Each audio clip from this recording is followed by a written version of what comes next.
Hello and welcome to the Workspace Debates, a series of videos created by IDC and sponsored by Shure.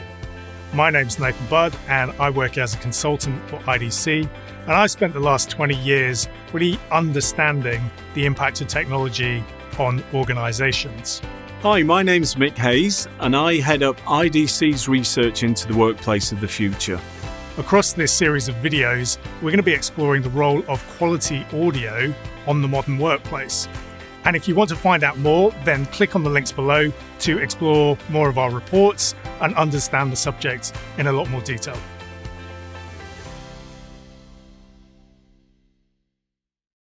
In recent times, we've seen a lot of organizations trying to force people back into the office, as if the reason why they've got problems with productivity, with efficiency, with a lack of innovation, is simply because people aren't sitting in the same room.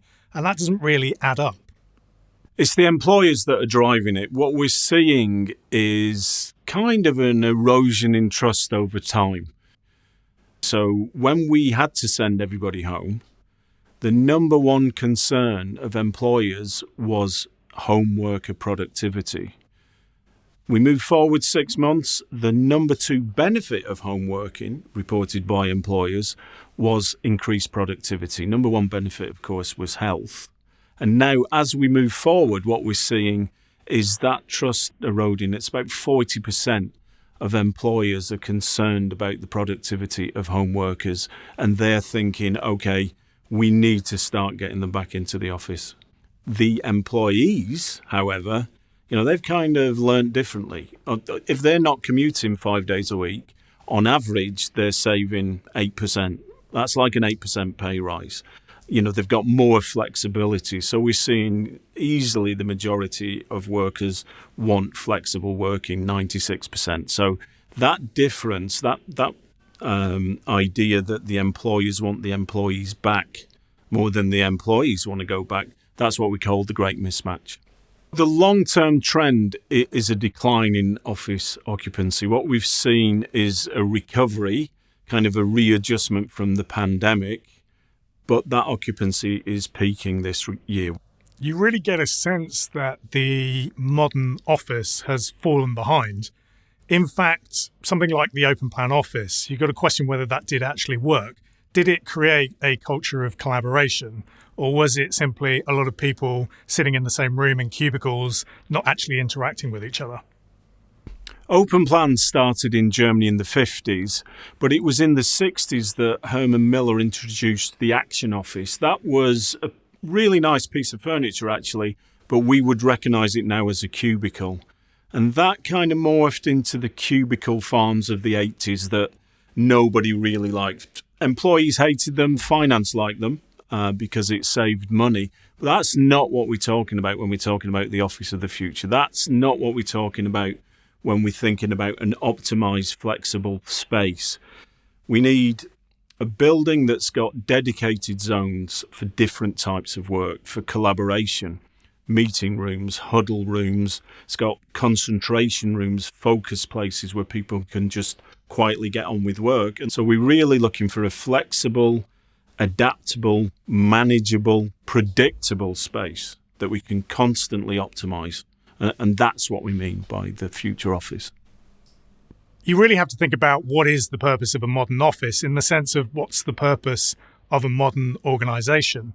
A lot of the time it's about providing an environment in which people can collaborate and interact. There could be moments of serendipity in terms of people bumping into each other over a coffee or walking past each other and realizing that they're working on the same thing.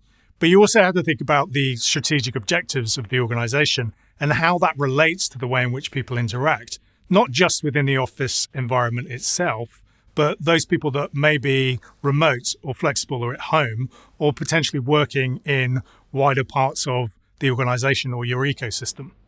But we can't think about the office in isolation anymore. The future of work is hybrid. The future of work is flexible. You're always going to be in some kind of flexible working mode. Even if you bring all your employees back, you're going to be working with external suppliers, with customers, etc. And a lot of the time, you're going to be in a mixed mode meeting. The research we did just shows numerous problems with this type of approach if you don't get the technology right, if you don't have the office communication equipment right. And it was clearly showing that the audio problems can be more disruptive, more limiting to contribution of the meetings. Number one problem was limited problem solving. So you really need to address this, and it's quite understandable when you pull in the scientific research about how we perceive people based on the quality of the audio. So the responsibility really is with the management of the company. We did a lot of research looking at how people bought things, and quite often they bought things twice. So they started off with the wrong people buying the wrong thing for the wrong reasons. So you might have the sales team who are making a lot of audio calls, a lot of meetings, but that equipment is being maybe specified by IT, driven by purchasing, who are just buying a low-cost solution. And when we did depth interviews with companies, we found this quite a lot. They bought something, there were issues. People in meeting rooms, some of them couldn't be heard. There was distracting background noise. There was dead zones, etc., etc. And they were buying the right thing again. Another really big problem is the system had been bought that was difficult to use. So two things happen. Either they start the meeting and they call IT, and then that's just a waste of time. Or more often, they default to that sitting around the laptop. And again, all that money you just spent in meeting room technology is just a waste. And the quality of the meeting deteriorates, becomes harder to solve problems. It becomes harder to get through the purpose of the meeting. So the scientific research is very compelling.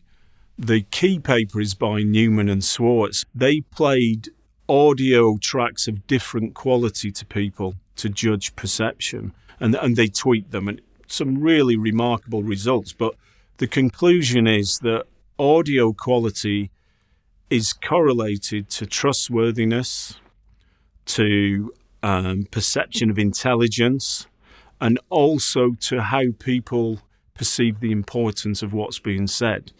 So, if you don't have a good microphone, people think you're less honest. Equipping the future office is about focusing on the right things at the right time and the right technology, and really giving those things to people to enable them to achieve their purpose. Thank you for watching, and if you'd like to find out more, then please click on some of the links below.